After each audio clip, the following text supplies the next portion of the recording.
Hello, everyone. Thank you for joining us today. So we're going to give everyone a couple of seconds to join the call.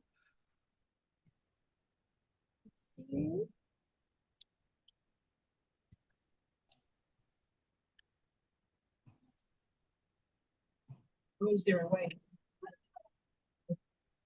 I just ask everyone to mute your mics. Thank you. All right, so hello, everyone. Thank you for joining us today. I think we could just go ahead and get started. So my name is Tori Cox. I'm the manager of women's engagement at the Manufacturing Institute. So hopefully all of you are somewhat familiar with the Manufacturing Institute, either as a past step or Women Make Award winner, or maybe as a mentor or mentee in our Women Make Mentorship program. If you're not, please reach out to us at womenmake@nam.org. So we can make sure to get you plugged in. So today's discussion is a part of our 35 by 30 campaign, which was designed to help increase the number of women working in manufacturing jobs from 29% to 35%. As a part of that campaign, we will be hosting an in-person and virtual personal and professional development events. So this virtual event was designed to help you explore the valuable benefits of both mentorship and sponsorship in both your professional and personal journeys. So before we dive into that conversation, I want to touch base on a few housekeeping items. So today's session is being recorded and it will be shared with all of our registrants next week. So for that purpose, all participants beside the panelists will be muted. But if you do have questions, please use the chat feature so that we can take some time at the end to address them. So now I want to make sure the chat feature is working. So please let us know where you're listening from by typing in the chat.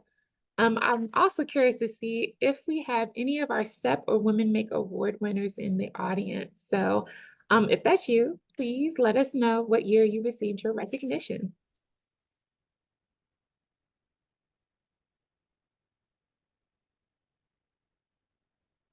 Okay, upstate New York, Raleigh, North Carolina, Wisconsin, Oregon is here, Delaware, 2019 winner, Jamie Sherman, hello. Oregon, Texas, Ohio, Canada. Wonderful, great.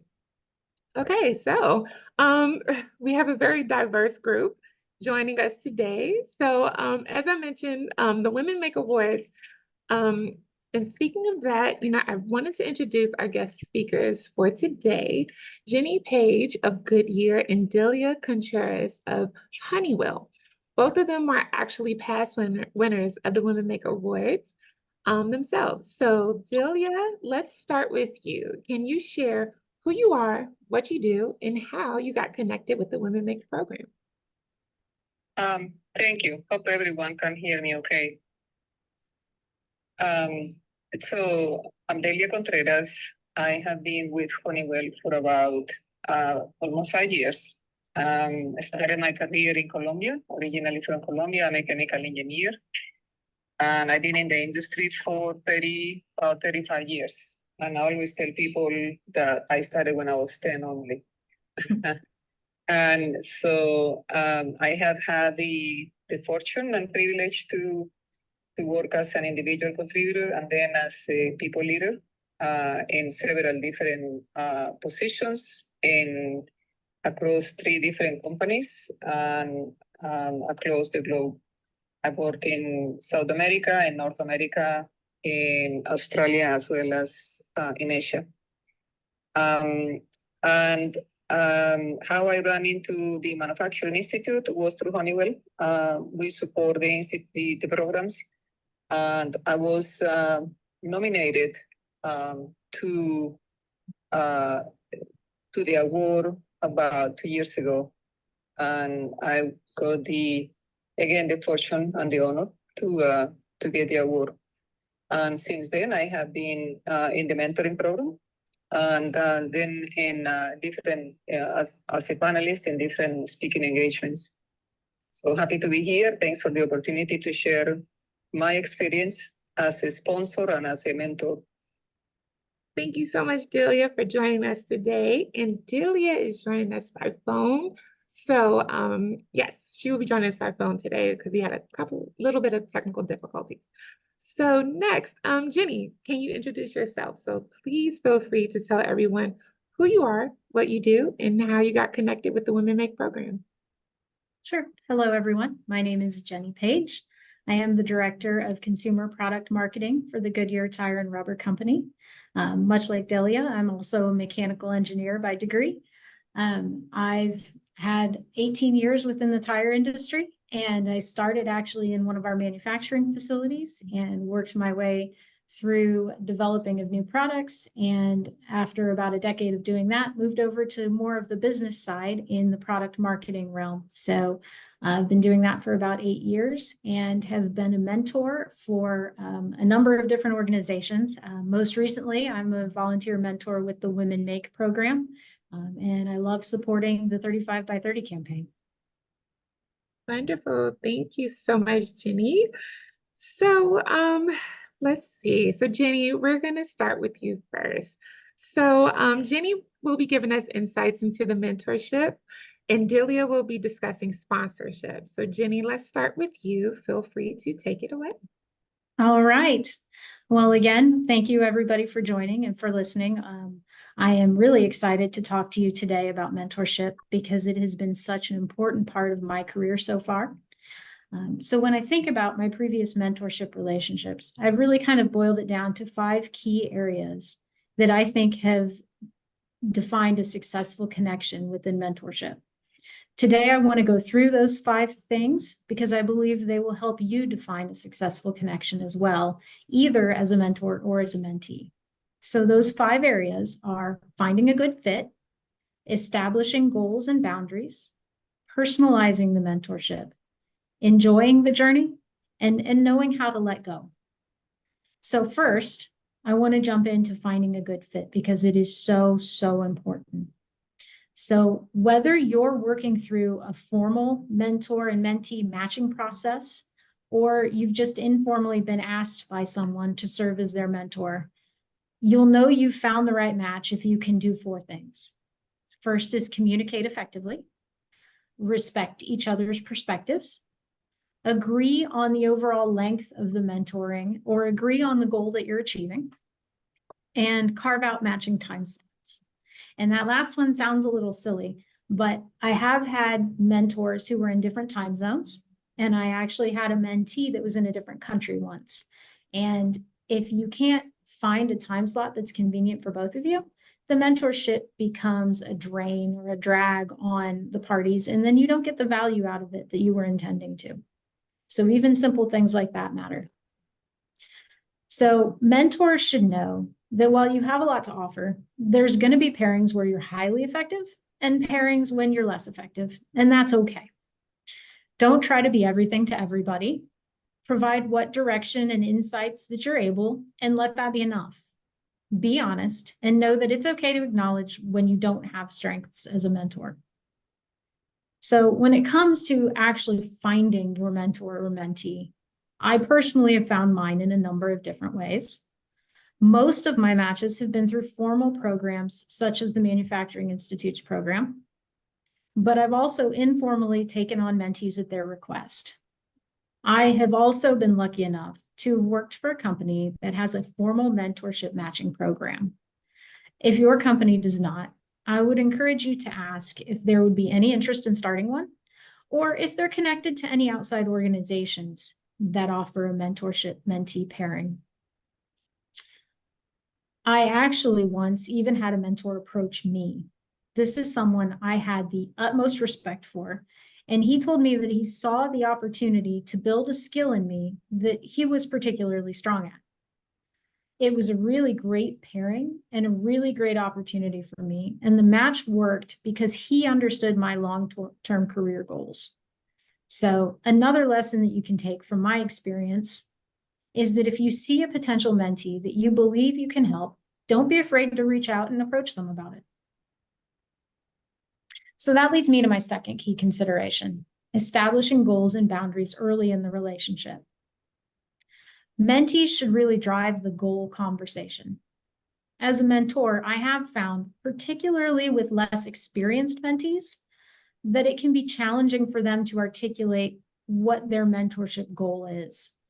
But usually after a session or two of talking about their career aspirations, it can become evident what gap they're really struggling with. And that's when you can clearly define the mentorship goal. Both mentees and mentors should really avoid just forcing a conversation topic to fill a box. Bear in mind that a mentorship goal can be something as simple as having a safe space to vent and share challenges.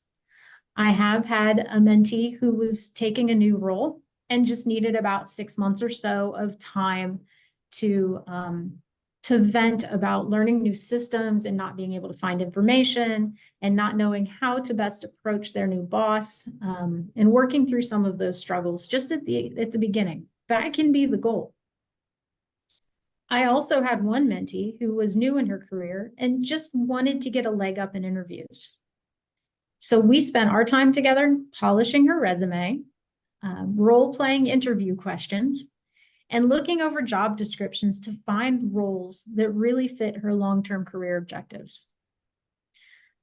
As a mentee, if after a couple of sessions, you're still really struggling to establish that goal, it may be best to step away from the mentorship.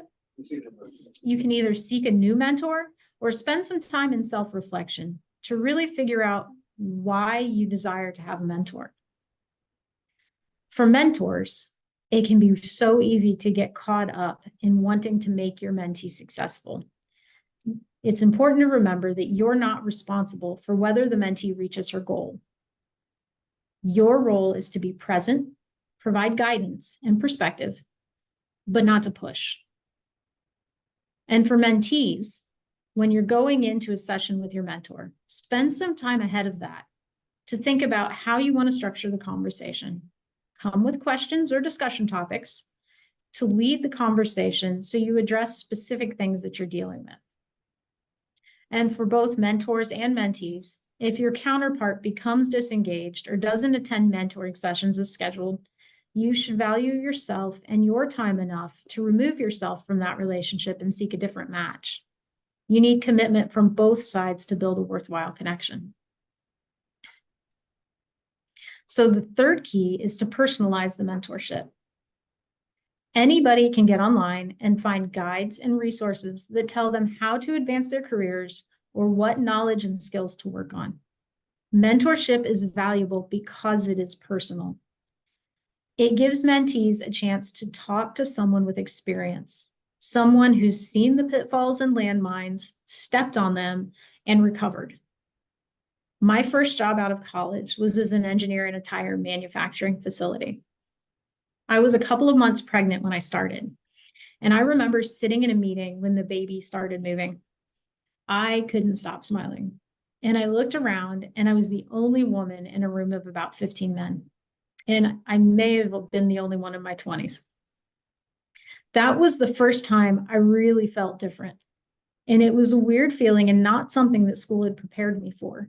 That was the moment where I realized I needed to reach out to another woman to have a more personalized way to process my unique situation. There have been a number of times since then when I have been the only woman in the room, or when I've even found myself dealing with unconscious bias or microaggressions. It takes experience to be able to recognize those. This is where a support network is so helpful to build confidence in women, to encourage each other to continue to voice our opinions and perspectives, and to assure ourselves that we're not the only ones who have dealt with awkward and difficult situations. A mentor's personal experience, the way you interact with other professionals, how you've learned to deal with other professionals, how you balance work and life, and how you handle decision points in your career. These are all so very valuable to other women who are facing the same or similar issues. In fact, just agreeing to be a mentor for someone communicates that you see potential in that person and you're willing to spend time to develop them. That alone can be very encouraging in creating meaningful and lasting impact. I go back to the mentor that approached me and said he thought he could help me build a key skill. something he was very strong at. I didn't take that as, oh, he sees a weakness in me. I took that as a compliment that he was willing to spend the time, that he noticed a skill and took the time to reach out and say, hey, I want to spend some time with you because I see that potential. So the fourth tip is to enjoy it. Enjoy the ride, enjoy the journey. The mentoring relationship extends both ways. To the mentee and to the mentor, you both get something out of the journey. For mentors, sharing stories about what you've been through gives you the opportunity to reflect on your career, your own growth, and how far you've come. Taking that time to reflect and think about what you could have or would have done differently could influence how you make decisions in the future. Both individuals can benefit from building an extended network. As a mentor, I've been able to connect to the next generation of women in a way that I don't think I would have otherwise. For example, hearing the perspective of young women who are just coming out of college has helped me understand the things that they're facing that I really never had to deal with. For example, trying to build a professional relationship in a fully remote work environment. I find that I've taken for granted the relationships and the foundation that I already have, and how difficult it is for newer professionals to establish those same connections. This is then something that I've taken to heart, and I've worked to reach out to others in that same situation within my organization. So for mentees, I would encourage you to speak up and make sure you're getting what you need out of the mentorship relationship. Realize that your mentor's time is valuable, and it's your responsibility to make sure that you're getting value from that shared time. So the fifth and final consideration I have is to know how to let go. This was something I struggled with during my first few mentorships. It's easier if you have a formal, structured mentorship program like the Manufacturing Institutes, but even then, it can be difficult to close. Agree to the duration of your mentorship at the start of the relationship.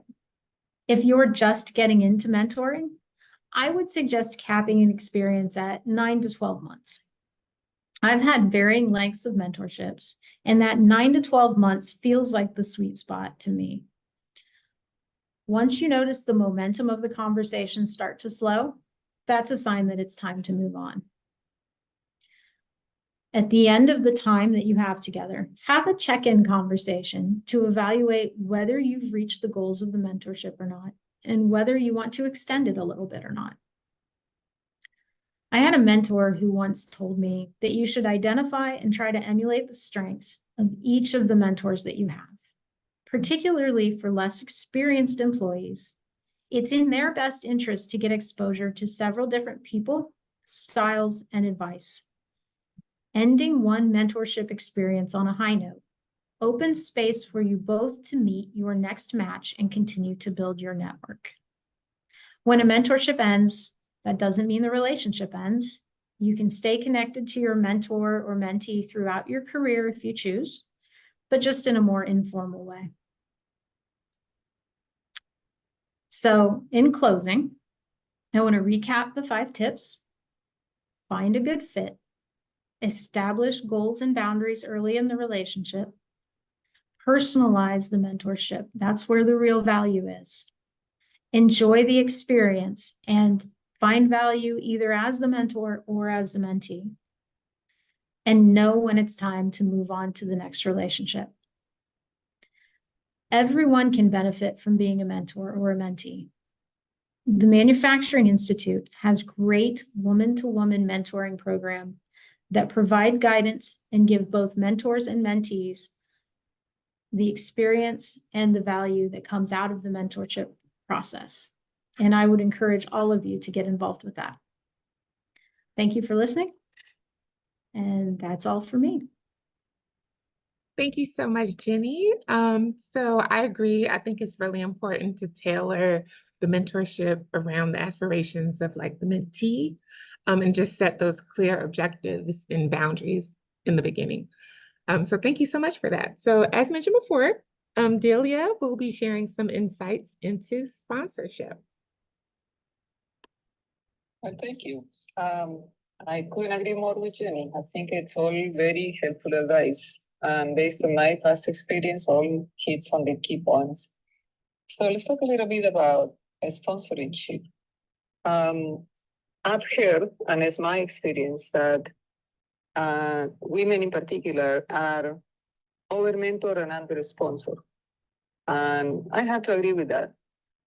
And so people always ask, what is the difference between a sponsorship and mentorship? And the best definition that I have found was in a Harvard Business Review, and that was, I think it was September 2010, and I use it all the time.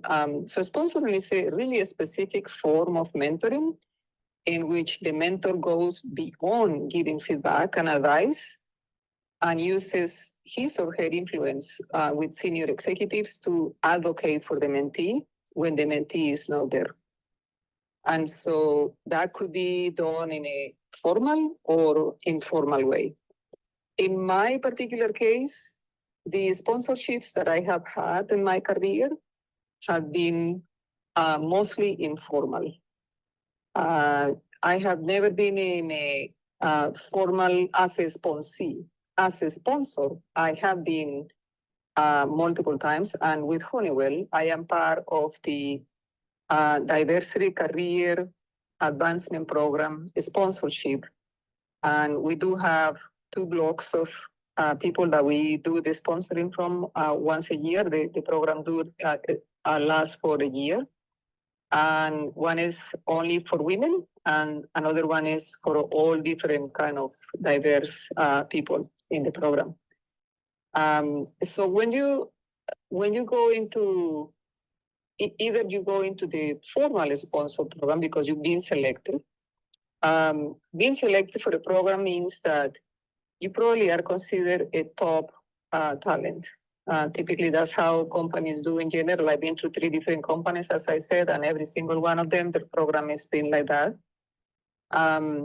In the informal case, like mine, what I did is I recognized very early in my career that I needed to have, besides having a mentor, I also needed to have somebody that was talking about me and mentioning my name when it was needed in a positive way to help me pave the way for a different role. So that was done through what I call purposeful networking. And that means connecting with individuals who were at higher levels in the organization, or with individuals who I thought they were top influencers. Not necessarily that they were very high up in the organization, but because the way that they were set up or they had been in the company, they were influencing by talking to executives and those listening from those people. And so establishing those relationships, personal relationships, has helped me to reach to sponsors informally. And I ask openly, could you sponsor me? Some people shy away from doing that. But some people, when I find is people really who want to, have the drive and want to continue to grow their careers, they approach and ask that question. It's the same as Jenny said on mentoring, right? If you want to be mentor, there is nothing wrong with approaching somebody you think can be beneficial on the relationship. And same thing, when you are the mentor, reaching out to people you see the potential in. And I do the same as a sponsor now, and late in my career, when I see people with potential, I will start advocating for them informally, because I remember how I went through.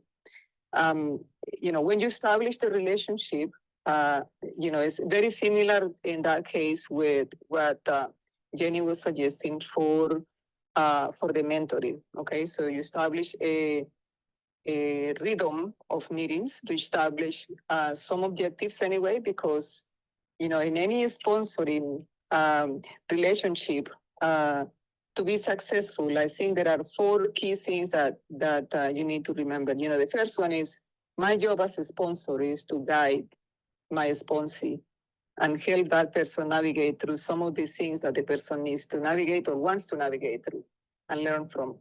The other piece is develop. And develop is, this has different places, right? Develop is the person has a specific need that wants to work on. And so we work together in establishing it. When the person doesn't know, I work with the person to help her understand what are some of those key things based on conversations that we have had, or by me connecting with his or her leader to understand, performance, to understand what does the leader see in this person, and so on and so forth. This is on the informal or the formal. I always do that. I connect with the manager of the person, so I understand the person's needs as well.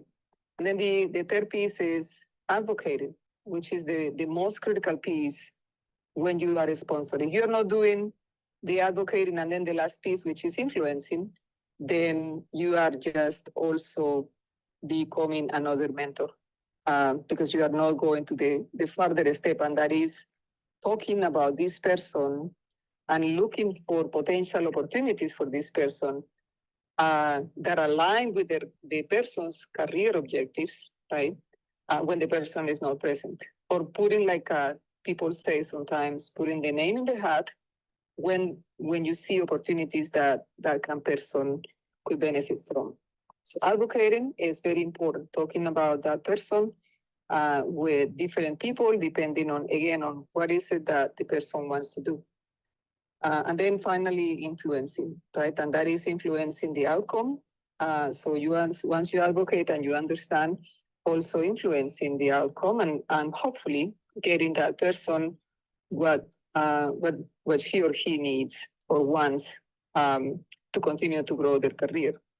And so in the case of, in the specific examples that I have had, the persons that I have sponsored are not necessarily in the same division. They have been in different divisions or in different functions.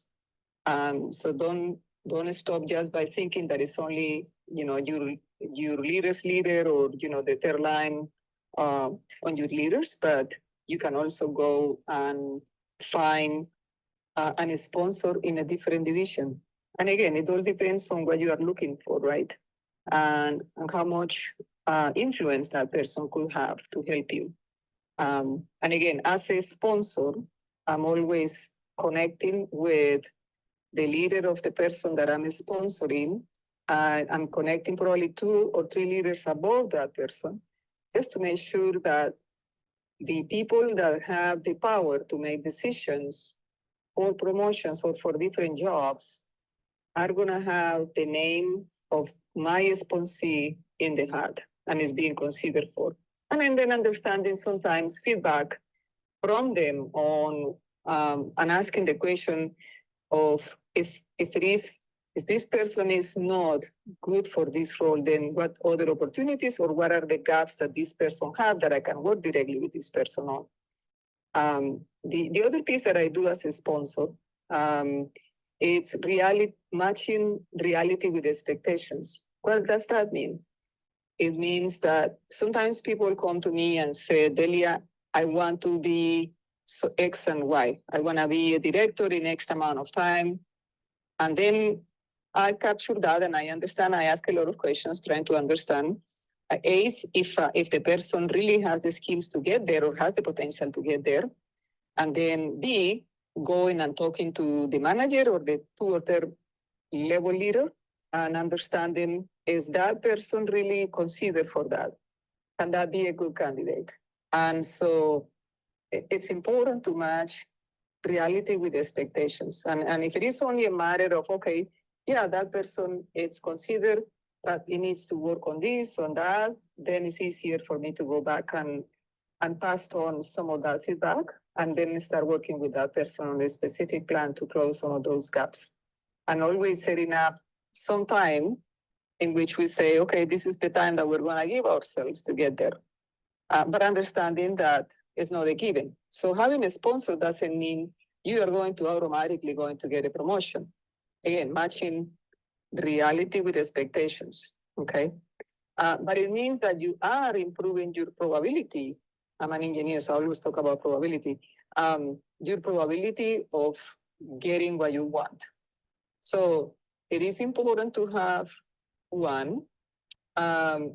If you don't have it, I can say you can go and try to find one in an informal way. Make sure that that you are targeting the right people based on the role or roles that you are aspiring to be in, and then try to establish that relationship and ask openly if you want to do it.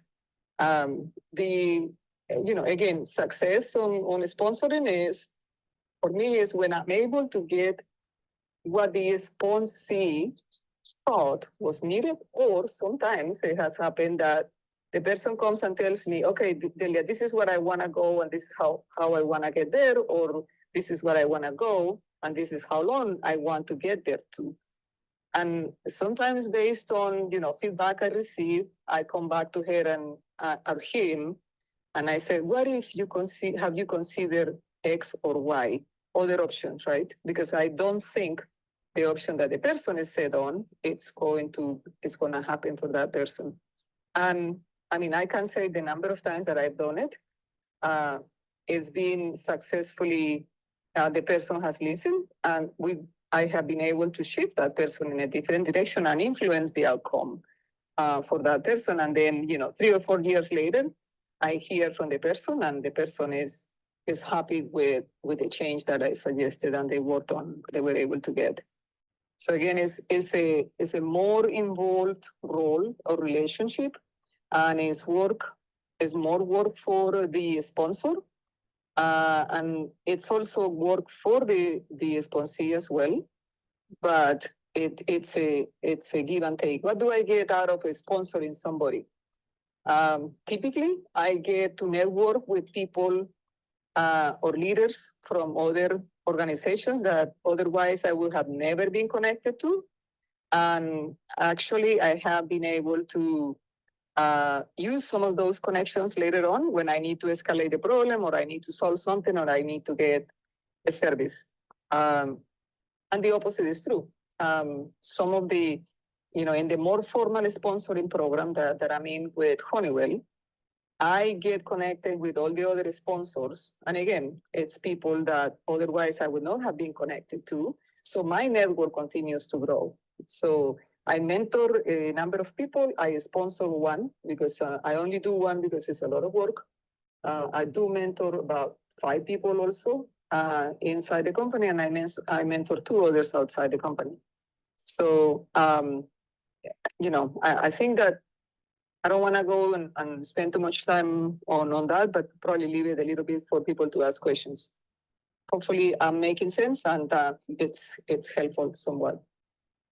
Yes, thank you so much, Delia. And thank you for highlighting the two-way relationship aspect of sponsorship, because I think that's really important, because it is a reciprocal relationship where both the sponsor and the mentee have to develop that type of mutual trust and respect for each other. And that leads to actively engaging in discussions and creating action.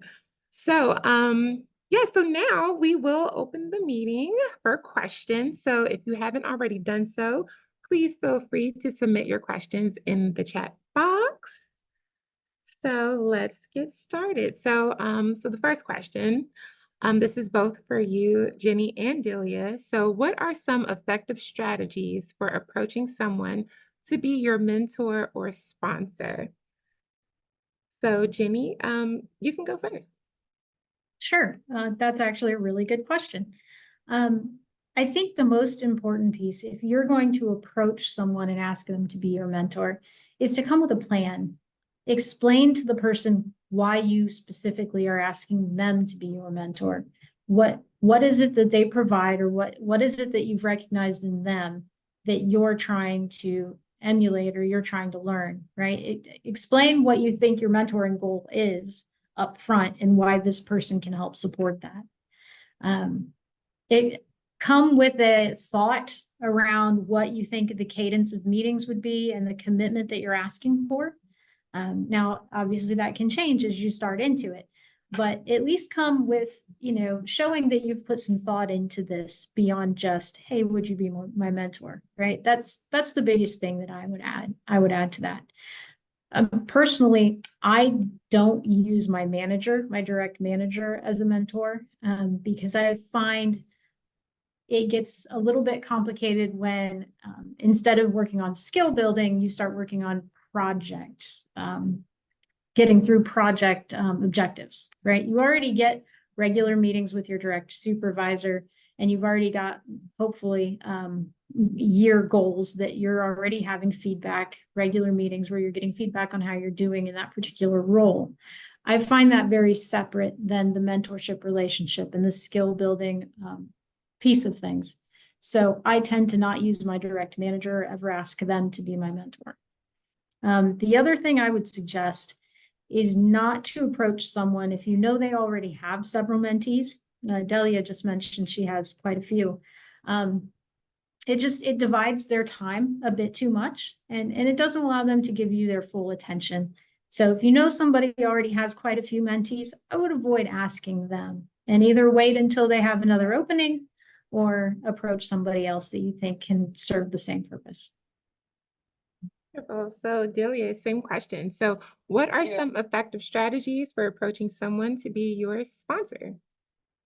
Yeah, so like Jenny, I also advise people to have a specific objective on the relationship. What is it that you want and that you need? It's very important, right? Because the people that you are going to approach are typically people extremely busy that are at higher levels in the organization. So you don't want to waste their time, right? And you don't want to show up either as somebody who don't know what you're doing or what you want. So having said that, I also believe in the chemistry. And I believe in, do I feel comfortable with this person, trusting my future to this person? Because to some degree, as a sponsor, you are trusting the future to this person. And so it's hard to say, I'm going to approach somebody out of the blue, not knowing that person, to ask to be my sponsor. So what I've done, and I've done it, like I said, several times, is I establish a relationship first. So trying to connect and ask for time. Most of the time, people will not turn you down when you say, hey, can I connect with you one-on-one? I like to learn more about your career, how you got here. Start right there, because I can tell you, everybody likes to talk about themselves. A lot of people do. And particularly people at the very high levels in the organization, the egos are very big and they like to talk about themselves. So when you do that, and also people want to help. And so I have never been turned down when I approach somebody out of the blue to say, hey, can I connect with you? If not, sometimes I ask my leader to make that bridge. Or I ask my mentor to make that bridge to a person that I want to connect to if I don't feel comfortable connecting directly. That's a way that I have done it, and I've seen other people do it with me as well. For the informal, right? For the informal way to get you a sponsor. I do, like I said, I do believe in the chemistry and in feeling that you are going to be able to have a joyful relationship. And so, like Jenny said, it's also a matter of having fun and enjoying that relationship, because you are going to learn, come in with the open mind, you're going to learn, you're going to take on some feedback, and you're going to act on it, and you're going to demonstrate that you are very interested on getting to where you want to be, and there is work to be done. Thank you, Delia. And I agree, chemistry is very important. So we do have a question in the chat box from Meredith Sundstrom. So for both Jenny and Delia, so are there qualities you recommend looking for in a mentor or a sponsor? So Jenny, I think you spoke first last time. So Delia, you can start. Yeah, so from either the sponsor of the mentor standpoint, I always try to understand, is this a good what we call a good people leader. Is that a humble leader that I can feel comfortable talking to, and asking or challenging, right? And so once I establish that, then I go into the next step. So that's one of the qualities. This is again is kind of specific to the person. The other piece that I look at is he or her an influential leader? And that means there is a lot of respect for that person in the organization.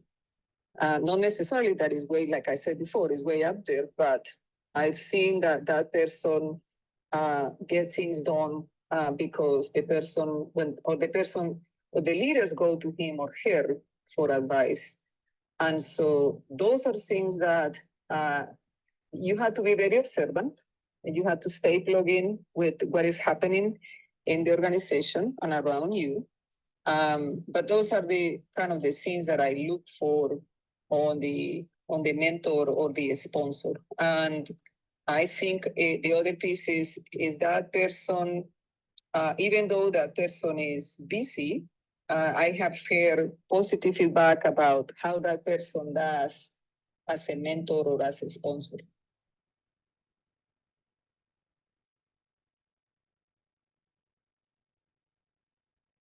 Oh, Jenny, same question. So, yeah, so I agree with everything that Delia just said.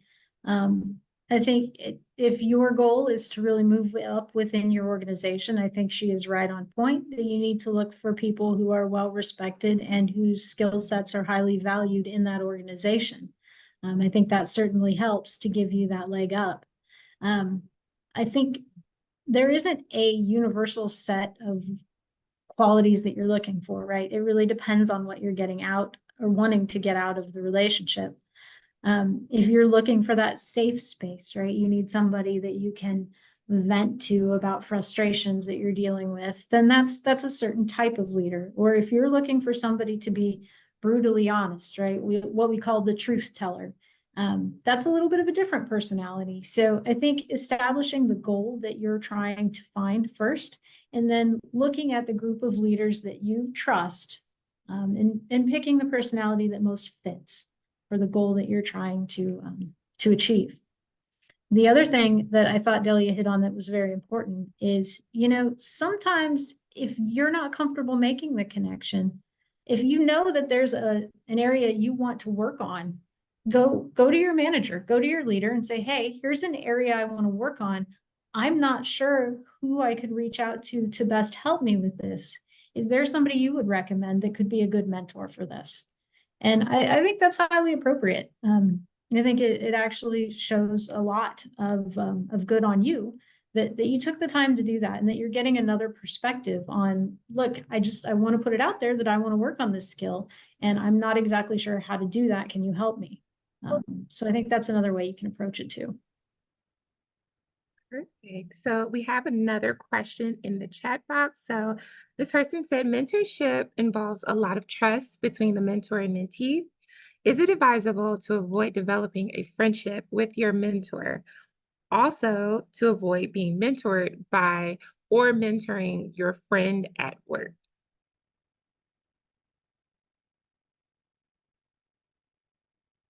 Very good questions. So read to me again the first one, please. Is it advisable to avoid developing a friendship with your mentor? Oh, okay. So again, I'm gonna go based on my experience. I have mentees with which I have become good friends over time, right? Most of the time, it has been after we go through the relationship.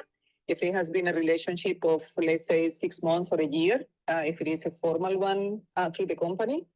And most of the mentees that I have mentored, they still connect with me. And I'll probably say we're not close friends, but we are good friends.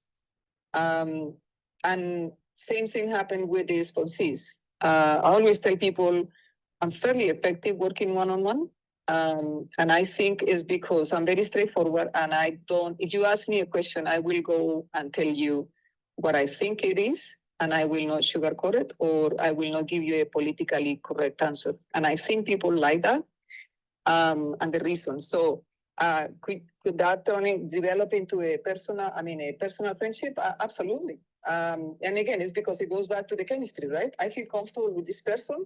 I discuss quite a bit of things with this person, and I think there is a lot of chances that we're going to become friends. I'm open to that. And I also have done it with mentoring a friend. Absolutely. I have done that as well. Oh, Jenny, did you want to add anything to that? I would just agree with what Delia said, that I think you can. I don't think there's anything wrong with using a close friend as a mentor or as a mentee.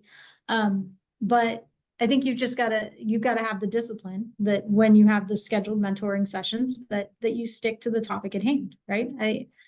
I don't think there's anything wrong with that. I have become friends with mentees and mentors afterwards. And I go back to the example where I had somebody approach me, and that was somebody I had a lot of respect for, and that I would have called a friend ahead of the mentoring we did together. So I think there's nothing wrong with that. I don't think it has to be somebody that you consider a friend, but I think it can be.